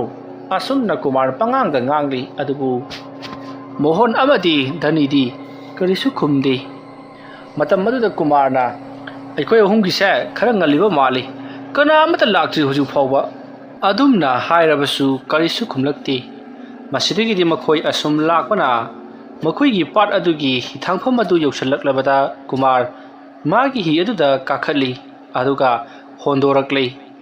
ꯃꯣꯍꯣꯟ ꯑꯃꯗꯤ ꯙꯅꯤ ꯀꯨꯃꯥꯔꯒꯤ ꯍꯤ ꯑꯗꯨꯗ ꯀꯥꯈꯠꯂꯛꯏ ꯃꯇꯝ ꯑꯗꯨꯗ ꯀꯨꯃꯥꯔꯅ ꯀꯔꯤꯅꯣ ꯅꯕꯥꯅꯤꯅ ꯇꯧꯔꯤꯕꯗꯨꯕꯣ ꯅꯈꯣꯏꯒꯤꯁꯨ ꯅꯁꯥ ꯅꯁꯥꯒꯤ ꯍꯤ ꯑꯁꯤ ꯍꯣꯟꯗꯣꯔꯛꯄ ꯌꯥꯗꯕ꯭ꯔꯣ ꯑꯗꯨꯝꯅ ꯍꯥꯏꯔꯛꯄꯗ ꯃꯣꯍꯣꯟꯅ ꯅꯪꯒꯤꯁꯤꯗ ꯇꯣꯡꯕ ꯀꯩꯗꯧꯔꯒꯦ ꯑꯁꯨꯝꯅ ꯍꯥꯏꯔꯛꯄꯗ ꯀꯨꯃꯥꯔꯅ ꯀꯔꯤꯅꯣ ꯉꯁꯤꯒꯤꯁꯤꯕꯣ ꯃꯑꯣꯡ ꯑꯃ ꯏꯇꯧ ꯇꯧꯏꯗ ꯑꯁꯨꯝꯅ ꯃꯊꯃꯣꯏꯗ ꯈꯜꯂꯕꯁꯨ ꯐꯔꯦ ꯐꯔꯦ ꯍꯥꯏꯗꯨꯅ ꯍꯤ ꯑꯗꯣ ꯊꯧꯗꯣꯔꯛꯂꯤ ꯑꯁꯨꯝ ꯊꯧꯗꯣꯔꯛꯄꯅ ꯍꯧꯖꯤꯛꯇꯤ ꯐꯅꯌꯥꯝ ꯁꯥꯡꯅ ꯏꯄꯥꯛꯂꯣꯝꯗ ꯍꯣꯟꯗꯣꯔꯛꯂꯤ ꯃꯇꯝ ꯑꯗꯨꯗ ꯀꯨꯃꯥꯔꯅ ꯃꯣꯍꯣꯟ ꯅꯪꯒꯤꯗꯤ ꯂꯥꯡꯗꯨ ꯊꯥꯗꯕꯅꯤꯅ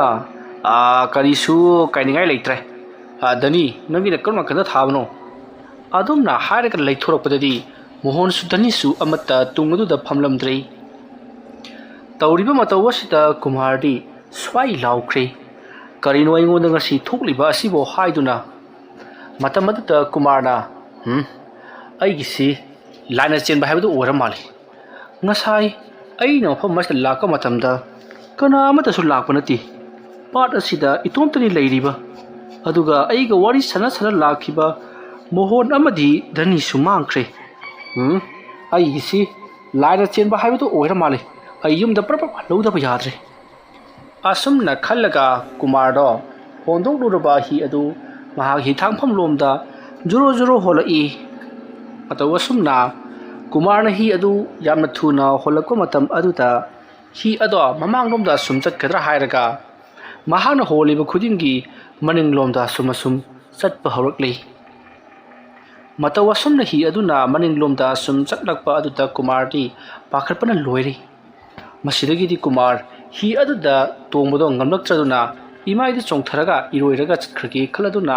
इमाइ अदुदा चोंथरई असमना चोंथरकपदगिदि कुमारदो जबोंग जबोंग इरोइदुना इथांफम अदुगी माइकै तमना लाक्ली तंजा अदुदा कुमारगी मखोंग अदो कनागुम्बा अमना खंगपाइ पाइसिनख्रे कुमार इरोल नु अदुदा मखोंग अदुदा पाइसललकपदुदा कुमार इरोइफम खंगदना लैरिङै महाकी हेक ममांग मक्तदा मकोक मरु सिट नाना कोकपा मुसिन मुबा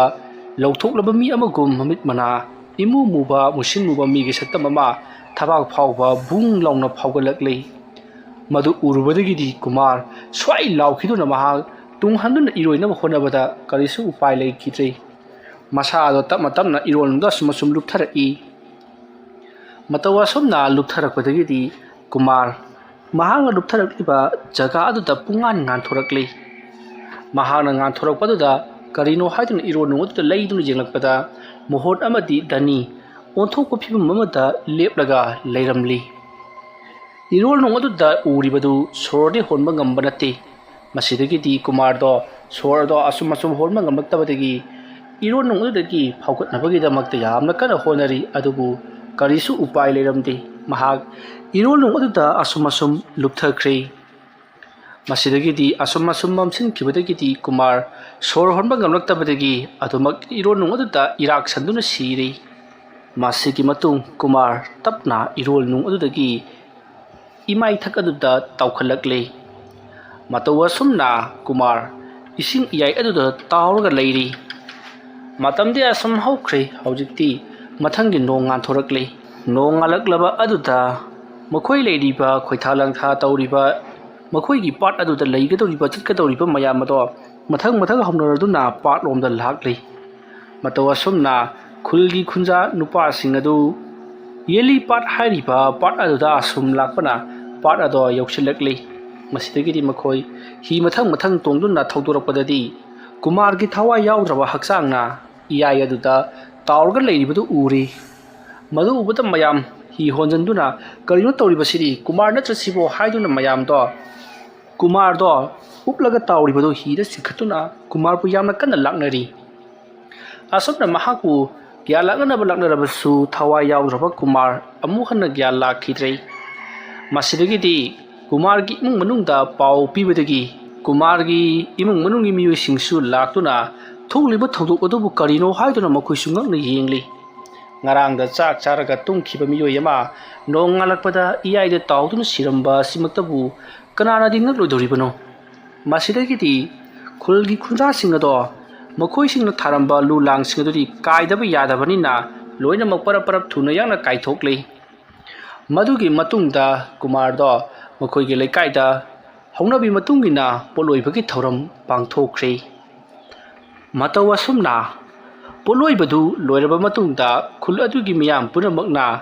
ꯌꯦꯜꯂꯤ ꯄꯥꯠ ꯑꯁꯤꯗ ꯃꯇꯧ ꯀꯔꯝꯅ ꯑꯁꯤꯒꯨꯝꯂꯕ ꯃꯤꯁꯤ ꯃꯤꯅꯥꯒꯤ ꯊꯧꯗꯣꯛ ꯑꯁꯤ ꯑꯁꯨꯝ ꯊꯣꯛꯂꯛꯂꯤꯕꯅꯣ? ꯉꯔꯥꯡ ꯉꯍꯥꯜꯗ ꯑꯍꯜ ꯑꯃ ꯂꯩꯈꯤꯗꯕꯗ ꯉꯥꯏꯔꯤ, ꯉꯁꯤꯅ ꯑꯃꯨꯛ ꯀꯨꯃꯥꯔ ꯂꯩꯇ꯭ꯔꯦ, ꯃꯊꯪꯗꯅ ꯀꯅꯥ ꯑꯃꯨꯛ ꯁꯤꯔꯛꯀꯗꯧꯔꯤꯕꯅꯣ ꯍꯥꯏꯕꯗꯨ ꯀꯅꯥꯃꯠꯇꯅ ꯈꯪꯕ ꯅꯠꯇꯦ꯫ ꯊꯣꯛꯂꯤꯕ ꯊꯧꯗꯣꯛꯁꯤꯡ ꯑꯁꯤ ꯀꯔꯤ ꯀꯝꯗꯧꯕꯅꯣ ꯍꯥꯏꯕꯗꯨ ꯑꯩꯈꯣꯏꯁꯨ ꯑꯍꯩꯕ ꯑꯃꯥꯏꯕ ꯑꯃ ꯇꯥꯟꯅꯔꯒ ꯌꯦꯡꯊꯣꯛꯍꯟꯕꯗꯤ ꯐꯕꯅꯤ ꯍꯥꯏꯗꯨꯅ ꯋꯥ ꯇꯥꯟꯅꯔꯛꯂꯤ꯫ ꯃꯇꯧ ꯑꯁꯨꯝꯅ ꯑꯍꯜꯁꯤꯡ ꯑꯗꯨꯅ ꯋꯥ ꯇꯥꯟꯅꯔꯛꯄꯗ ꯂꯩꯔꯤꯕ ꯑꯍꯜꯁꯤꯡ ꯑꯗꯨꯅ ꯂꯩꯀꯥꯏ ꯑꯁꯤꯒꯤ ꯑꯃꯥꯏꯕ ꯑꯃ ꯑꯣꯏꯅ ꯂꯩꯔꯤꯕ ꯄꯣꯏꯔꯩꯅ ꯂꯩꯀꯥꯏ ꯑꯁꯤꯒꯤ ꯑꯍꯜ ꯂꯃꯟ ꯈꯔ ꯄꯨꯜꯂꯒ ꯄꯥꯠ ꯑꯁꯤꯗ ꯇꯧꯔꯤꯕ ꯊꯕꯛꯁꯤꯡ ꯑꯁꯤ ꯐꯅꯅꯕꯒꯤꯗꯃꯛꯇ ꯋꯥ ꯇꯥꯟꯅꯁꯤ ꯍꯥꯏꯗꯨꯅ ꯍꯥꯏꯈꯤꯕ ꯂꯩꯈ꯭ꯔꯕꯅꯤ꯫ ꯉꯔꯥꯡꯗꯣ ꯃꯣꯍꯣꯟꯒꯤ ꯃꯍꯥꯛ ꯂꯥꯏ ꯑꯣꯛꯅꯕꯒꯤ ꯊꯧꯔꯝ ꯇꯧꯕ ꯑꯗꯨꯅ ꯑꯩꯈꯣꯏ ꯑꯃꯨꯛꯇꯪ ꯋꯥ ꯇꯥꯟꯅꯊꯣꯛꯁꯤ꯫ ꯑꯁꯨꯝꯅ ꯍꯥꯏꯅꯔꯗꯨꯅ ꯅꯨꯃꯤꯠ ꯑꯗꯨꯒꯤ ꯅꯨꯡꯊꯤꯜ ꯅꯨꯃꯤꯗꯥꯡ ꯋꯥꯏꯔꯝꯗ ꯑꯃꯥꯏꯕ ꯄꯣꯏꯔꯩꯒ ꯂꯣꯏꯅꯅ ꯈꯨꯜ ꯑꯗꯨꯒꯤ ꯈꯨꯟꯖꯥ ꯑꯍꯜꯁꯤꯡ ꯑꯗꯨꯒ ꯂꯣꯏꯅꯅ ꯀꯔꯤ ꯀꯝꯗꯧꯕꯅꯣ ꯍꯥꯏꯗꯨꯅ ꯋꯥ ꯇꯥꯟꯅꯈꯤ꯫ ꯃꯇꯝ ꯑꯗꯨꯗ ꯑꯃꯥꯏꯕ ꯄꯣꯏꯔꯩꯅ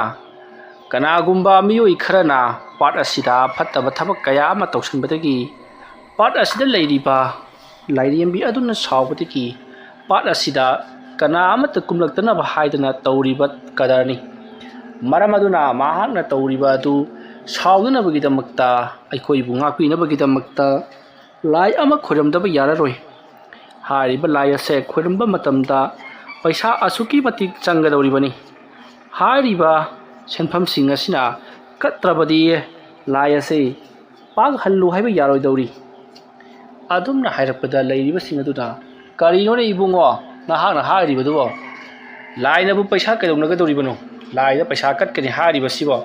ꯂꯥꯏ ꯈꯣꯏꯔꯝꯕꯗ ꯄꯩꯁꯥ ꯌꯥꯝꯅ ꯆꯪꯒꯅꯤ ꯍꯥꯏꯔꯤꯕꯁꯤꯕꯨ ꯀꯝꯗꯧꯔꯤꯕꯖꯥꯠꯅꯣꯅꯦ? ꯑꯗꯨꯝꯅ ꯍꯪꯂꯛꯄꯗ ꯑꯃꯥꯏꯕ ꯄꯣꯏꯔꯩꯅ ꯇꯥꯗꯒꯤꯗꯨ ꯑꯇꯣꯞꯄ ꯋꯥꯈꯜꯂꯣꯟ ꯑꯃꯗ ꯆꯠꯈ꯭ꯔꯦ꯫ ꯑꯩꯅ ꯄꯩꯁꯥ ꯌꯥꯝꯅ ꯆꯪꯒꯅꯤ ꯍꯥꯏꯖꯕꯗꯤ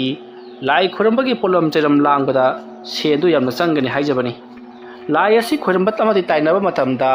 ꯄꯩꯁꯥ ꯃꯌꯥꯝ ꯑꯃ ꯆꯪꯗꯨꯅ ꯄꯣꯠ ꯆꯩ ꯑꯔꯨ ꯑꯔꯨꯕ ꯀꯌꯥ ꯑꯃ ꯂꯩꯒꯗꯧꯔꯤꯕꯅꯤ꯫ ꯍꯥꯏꯔꯤꯕ ꯄꯣꯠꯂꯝ ꯆꯩꯔꯝꯁꯤꯡ ꯑꯁꯤ ꯂꯩꯕꯗ ꯁꯦꯟ ꯌꯥꯝꯅ ꯇꯤꯡꯒꯅꯤ, ꯑꯗꯨꯒꯤ ꯍꯥꯏꯖꯕꯒꯤ ꯋꯥꯅꯤꯗ꯫ ꯑꯗꯨꯝꯅ ꯍꯥꯏꯔꯛꯄꯗ ꯂꯩꯔꯤꯕ ꯑꯍꯜꯁꯤꯡ ꯑꯗꯨꯅ ꯀꯌꯥ ꯌꯥꯝꯅ ꯆꯪꯒꯗꯕ ꯁꯦꯜꯅꯣ ꯍꯥꯏꯗꯨꯅ ꯍꯪꯂꯛꯏ꯫ ꯃꯇꯝ ꯑꯗꯨꯗ ꯑꯃꯥꯏꯕ ꯄꯣꯏꯔꯩꯅ ꯆꯪꯒꯗꯕ ꯄꯣꯠꯂꯝ ꯆꯩꯔꯝ ꯑꯔꯨ ꯑꯔꯨꯕ ꯃꯌꯥꯝ ꯑꯃ ꯍꯥꯏꯖꯤꯜꯂꯤ꯫ ꯃꯇꯝ ꯑꯗꯨꯗ ꯑꯍꯜꯁꯤꯡ ꯑꯗꯨꯅ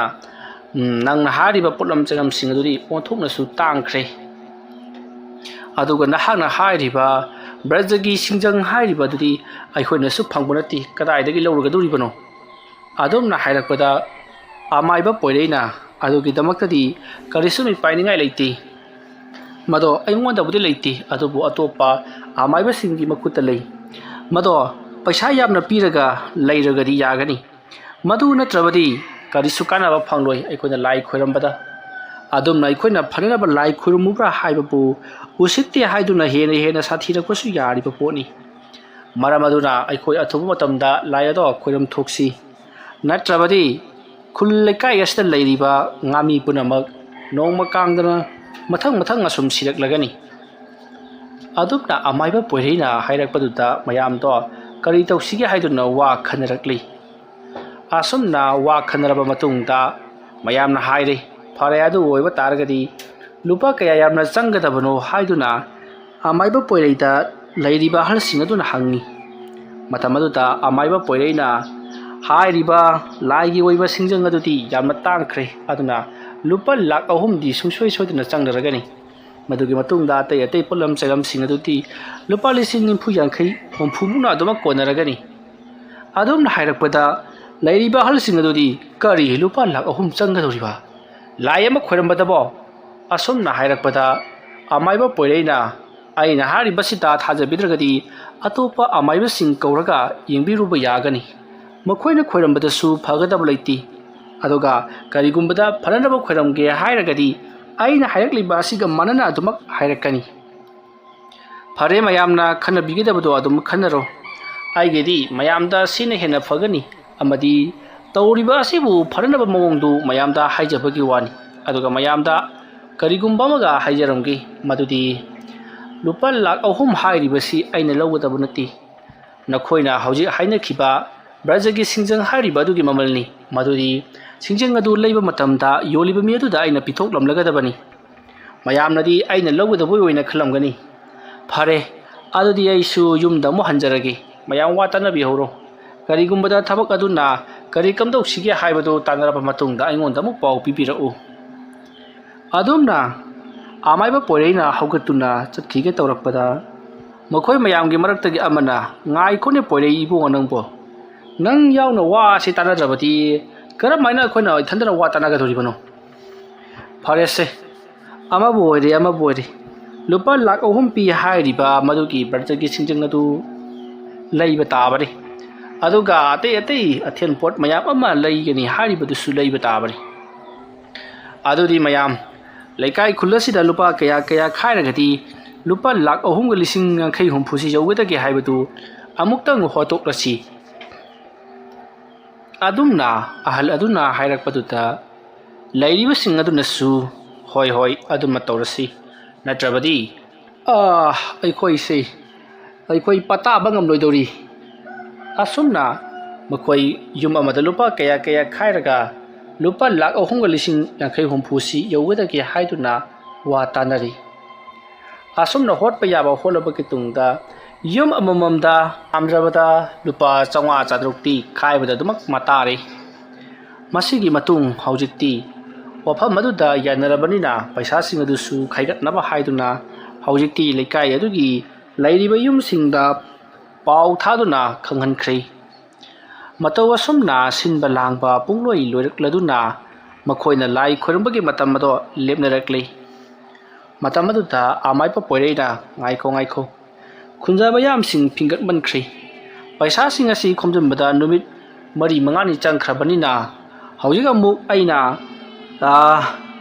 ꯕ꯭ꯔꯖꯒꯤ ꯁꯤꯡꯖꯪ ꯍꯥꯏꯔꯤꯕꯗꯨ ꯂꯧꯅꯅꯕ ꯆꯠꯆꯔꯒꯦ ꯃꯌꯥꯝꯒꯤ ꯄꯩꯁꯥꯁꯤꯡ ꯑꯗꯨ ꯌꯥꯎꯗ꯭ꯔꯗꯤ ꯑꯩꯅ ꯆꯠꯂꯨꯕ ꯌꯥꯕ ꯅꯠꯇꯦꯗꯣ ꯄꯩꯁꯥ ꯌꯥꯎꯗꯅ ꯁꯣꯠꯀꯦ ꯍꯥꯏꯕ ꯌꯥꯒꯗꯕ ꯈꯨꯠꯂꯥꯏ ꯅꯠꯇꯦ ꯐꯔꯦ ꯄꯩꯁꯥꯁꯤꯡ ꯑꯁꯤꯒ ꯂꯣꯏꯅꯅ ꯑꯩ ꯕ꯭ꯔꯖꯒꯤ ꯁꯤꯡꯖꯪ ꯑꯗꯨ ꯂꯩꯕ ꯆꯠꯂꯒꯦ ꯇꯧꯕꯇꯕꯨ ꯑꯩꯅ ꯇꯧꯒꯗꯧꯔꯤꯕ ꯊꯕꯛ ꯑꯁꯤ ꯂꯅꯥꯏꯒꯤ ꯄꯩꯁꯥ ꯇꯨꯡꯁꯤꯟꯅꯕ ꯑꯃꯗꯤ ꯃꯌꯥꯝꯗ ꯑꯣꯏꯗ ꯄꯥꯗꯕ ꯉꯥꯡꯁꯤꯜꯂꯒ ꯂꯧꯕ ꯑꯣꯏꯅ ꯈꯟꯗꯅꯕꯒꯤꯗꯃꯛꯇ ꯂꯩꯀꯥꯏ ꯑꯁꯤꯒꯤ ꯃꯤꯑꯣꯏ 2-3ꯒ ꯆꯠꯃꯤꯟꯅꯈꯤꯒꯦ ꯑꯗꯨꯝꯅ ꯍꯥꯏꯔꯛꯄꯗ ꯂꯩꯔꯤꯕꯁꯤꯡ ꯑꯗꯨꯅꯁꯨ ꯍꯣꯏ ꯑꯗꯨꯃ ꯇꯧꯕꯅ ꯍꯦꯟꯅ ꯐꯒꯅꯤ ꯑꯁꯨꯝꯅ ꯍꯥꯏꯔꯒ ꯂꯩꯀꯥꯏ ꯑꯗꯨꯒꯤ ꯃꯆꯤꯟ ꯆꯠꯄ ꯃꯈꯣꯏ ꯑꯍꯜ ꯑꯃꯅꯤ ꯀꯧꯊꯣꯛꯂꯤ ꯍꯥꯏꯔꯤꯕꯁꯤ ꯃꯤꯌꯥꯏ ꯆꯜꯂꯕ ꯉꯥꯛꯇꯅꯤ ꯃꯁꯤꯗꯒꯤꯗꯤ ꯑꯃꯥꯏꯕ ꯄꯣꯏꯔꯩꯒ ꯂꯣꯏꯅꯅ ꯃꯈꯣꯏ ꯃꯤꯑꯣꯏ 2-3ꯗꯨꯒ ꯂꯣꯏꯅꯅ ꯕ꯭ꯔꯖꯒꯤ ꯁꯤꯡꯖꯪ ꯑꯗꯣ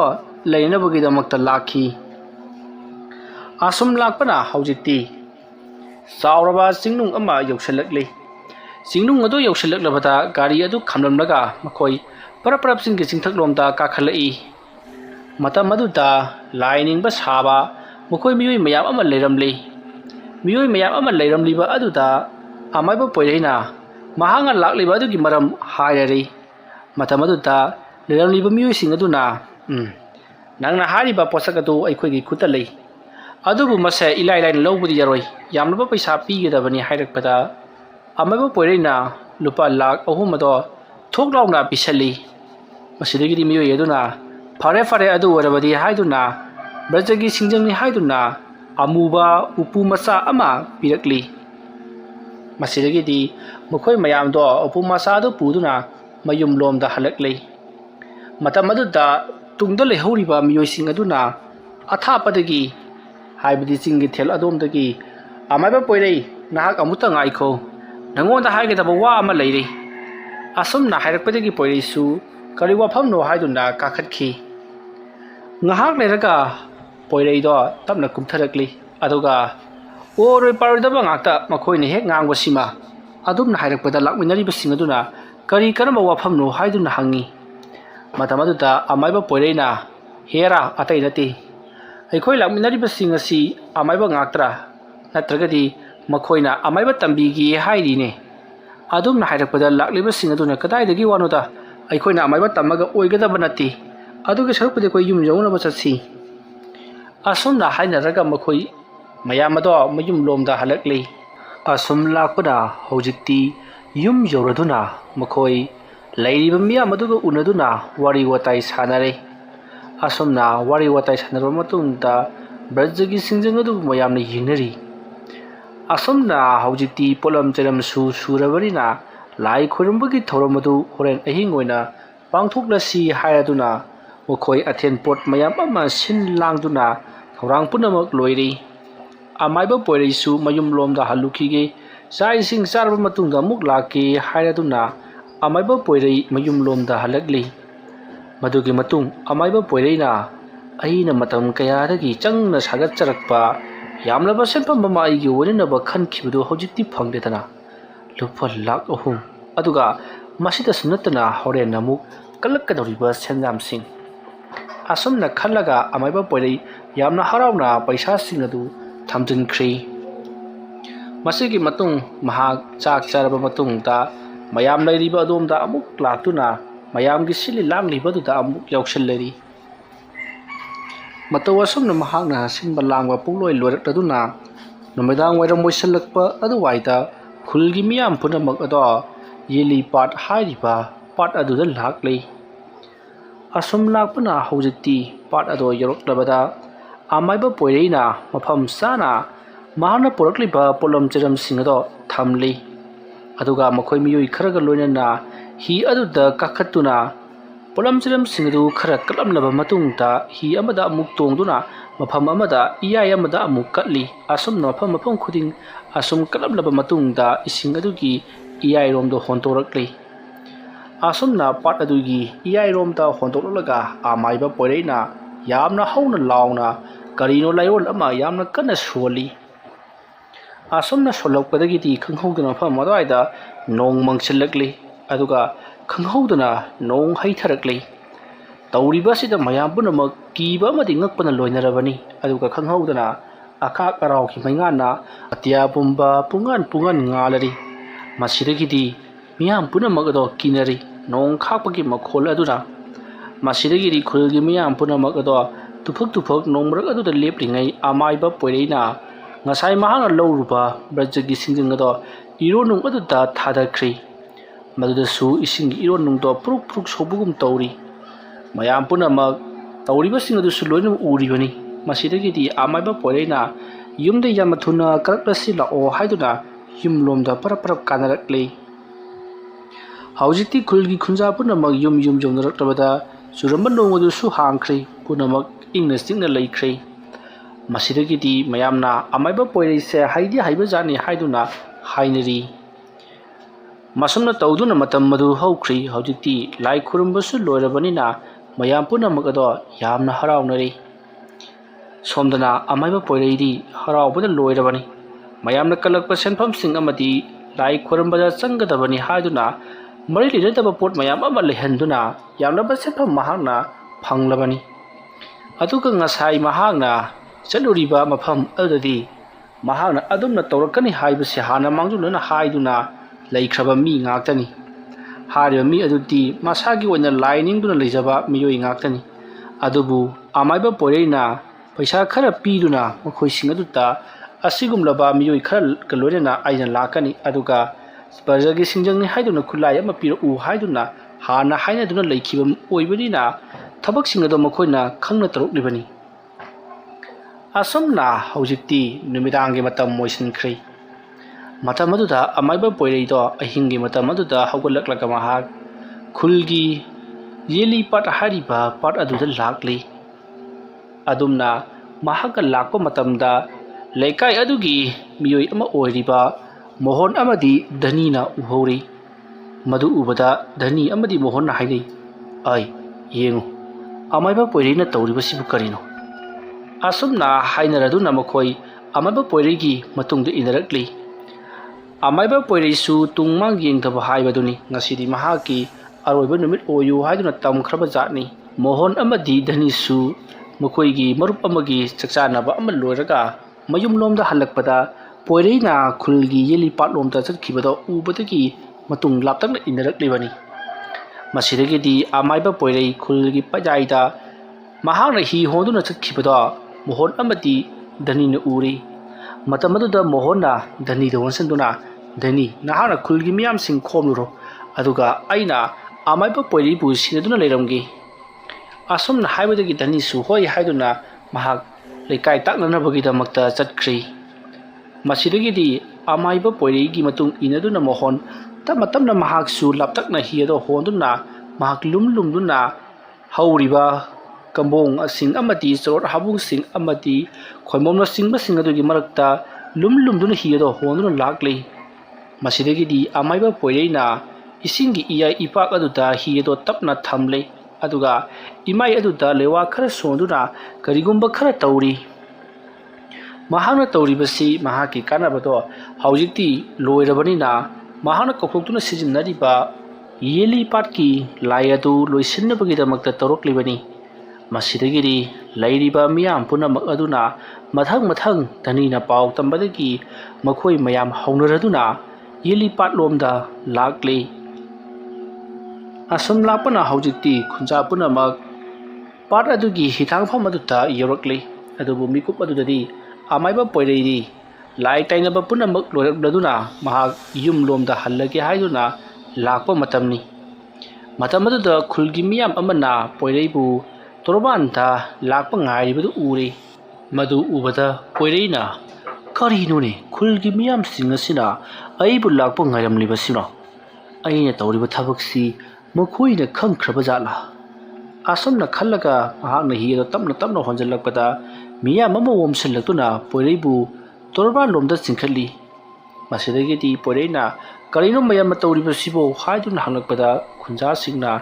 "ꯅꯍꯥꯛꯅ ꯂꯧꯅꯝ ꯇꯧꯗꯨꯅ ꯂꯥꯏ ꯀꯧꯊꯣꯛꯂꯒ ꯌꯦꯜꯂꯤꯄꯥꯠ ꯑꯁꯤꯒꯤ ꯂꯥꯏ ꯁꯤꯖꯤꯟꯅꯗꯨꯅ ꯈꯨꯜ ꯑꯁꯤꯒꯤ ꯃꯤꯕꯨ ꯃꯊꯪ ꯍꯥꯠꯄ, ꯑꯗꯨꯕꯨ ꯐꯅꯅꯕꯅꯤ ꯍꯥꯏꯗꯨꯅ ꯑꯩꯈꯣꯏꯗꯒꯤ ꯑꯃꯨꯛ ꯄꯩꯁꯥ ꯂꯧꯗꯨꯅ ꯅꯍꯥꯛꯅ ꯂꯥꯏ ꯇꯩꯅꯕꯤꯔꯤꯕꯅꯤ ꯍꯥꯏꯗꯨꯅ ꯁꯦꯟ तानबा। नहाक्ति अफब सारगा फत्तब मी ओइरमलबनी। अदुना नहाक हौजी अखोइ मयामना हिंग मई थादुना हाटकनी हाइदुना लौनरक्ली। मतम मदुदा पोइरेना करिनो मयामना हारिबदुबो अइदी ngasai lai tainakhiba adugi lemhobadu amuk loisinjabani। मयामना थाजबिद्रगना अइना तौखिबा थबकसिंग अदु मयामना अदुमक खनबिरो। अइना तौरिबसे कुल्लसिगी याइफनबगि गाक्तनी। अदुमना हाइरकपदा मोहन थोलक्तुना हेरा ओजा माइबा। ओजा माइबना लाई अमा कौथोक्लगा लाई अदुगा वारी सानखिबदु अइगी इबिनमगना उहौरबनी। अदुमना हाइरकपदा धनीनसु नंगना अहिंग हौगुटलगा असुमना लाई सानै हाइबसी नहाकी युमथंगनबा करो लेकाइसिंगना अइखोइदा पाउ तमक्लबनी। अदुगिसु मथक्ता ngasidi अइखोइना चाक चानरुरगा हलकपदा तसेंगमकी थगोक अदो थेंगनरे। नहाना लाई मखाक वालौरगदी खुलगी मियामदा हाइरगा लोइसिनमिनबा याइना। अदुबु नहाना कदर फदर तौदुना हौजिक्ति लेकाइ असिदगी पैसा तानबा। मर्दु नतना अइखोइगी मरुप कुमारबुसु नहाना हातोकपा। अदुनदी नहाकसु अइखोइना करम्बा चेराक पिरकनी हाइबदु खल्लो। असुमना अमना अमंगांग पोइरैबु फुबा हौरक्ले। मतमदुदा पोइरैसु खंगले तौरिबा थबक असिदा महाक करिमता उपाय लेररोइ हाइबसै। मसिदगिदी पोइरैना महाक फमथबा सारगा मुरुम लेवा खरा सोली। मसिदगिदी अफम मदाइदा अखाक अराव लोइनना नोंग हैथरक्ले। हौजिकता पुंगलंग दंगलंबा थवाइ मिचाकना पुंगान ngalamba थाबलगी मंगाना पुंगलंग लंगलंबा अदो खंगहौदना नोंग मंगसलकलगा नोंग हैथरपदुदा मयाम पुनमकसु खंगले। तौरिबसे पोइरैना तौहलक्लिबनी हाइबसे मयामसु लोइनमक खंगलबनी। मसिदगिदी मयामना पोइरैदा ओमसलक्तुना पोइरैबु तप ताना फुरी। असुमना पोइरैबु तप ताना फुरबा मतुंगदा मयाम ओमसलक्तुना महाकपु लाइजी इरो नोंगदुदा लंगथदुना महाकसु हाटकदबनी हाइदुना मखुत मखोंग पुनमक पुनसल्ले। अदुगा मख्वांगदा चावरबा नुंगदुमबमक किसलगा इरो नोंगदुदा थादखी। मसिदगिदी अमाइबा पोइरै इसिंगी इरोल नुंगदा इराकनदुना अदमक सिख्रे। असुमना मबुक फत्रबा मयामदगी ꯂꯧꯅꯝ ꯇꯧꯗꯨꯅ ꯁꯦꯟ ꯇꯥꯟꯅꯅꯕ ꯍꯣꯠꯅꯔꯝꯕ ꯄꯣꯏꯔꯩ ꯊꯋꯥꯏ ꯃꯥꯡꯈꯤ꯫ ꯃꯗꯨꯒꯤ ꯃꯇꯨꯡ ꯃꯊꯪꯒꯤ ꯅꯣꯡ ꯉꯥꯜꯂꯛꯄꯗ ꯄꯣꯏꯔꯩꯒꯤ ꯌꯨꯝꯒꯤ ꯃꯤꯑꯣꯏꯁꯤꯡꯅ ꯄꯣꯏꯔꯩꯕꯨ ꯂꯧꯈꯠꯇꯨꯅ ꯃꯊꯧ ꯃꯉꯝ ꯄꯥꯡꯊꯣꯛꯈꯤ, ꯑꯗꯨꯕꯨ ꯂꯩꯀꯥꯏꯒꯤ ꯃꯤ ꯑꯃꯠꯇ ꯄꯣꯏꯔꯩꯒꯤ ꯃꯊꯧ ꯃꯉꯝ ꯄꯥꯡꯊꯣꯛꯄꯗ ꯆꯪꯕꯤꯈꯤꯗꯦ꯫ ꯋꯥꯔꯤ ꯑꯁꯤ ꯃꯇꯥꯡ ꯑꯁꯤꯗ ꯂꯣꯏꯁꯤꯟꯖꯔꯤ꯫ ꯑꯩꯅ ꯋꯥꯔꯤ ꯑꯁꯤ ꯄꯥꯊꯣꯛꯆꯔꯛꯄ ꯃꯇꯝꯗ ꯁꯣꯏꯈꯤ ꯂꯥꯟꯈꯤꯕ ꯌꯥꯎꯔꯕꯁꯨ ꯇꯥꯕꯤꯔꯤꯕ ꯄꯨꯝꯅꯃꯛꯅ ꯄꯨꯛꯆꯦꯜ ꯆꯥꯎꯅ ꯉꯥꯛꯄꯤꯒꯅꯤ꯫ ꯃꯌꯥꯝꯕꯨ ꯑꯔꯣꯏꯕꯗ ꯑꯃꯨꯛꯀ ꯍꯟꯅ ꯈꯨꯔꯨꯝꯖꯔꯤ꯫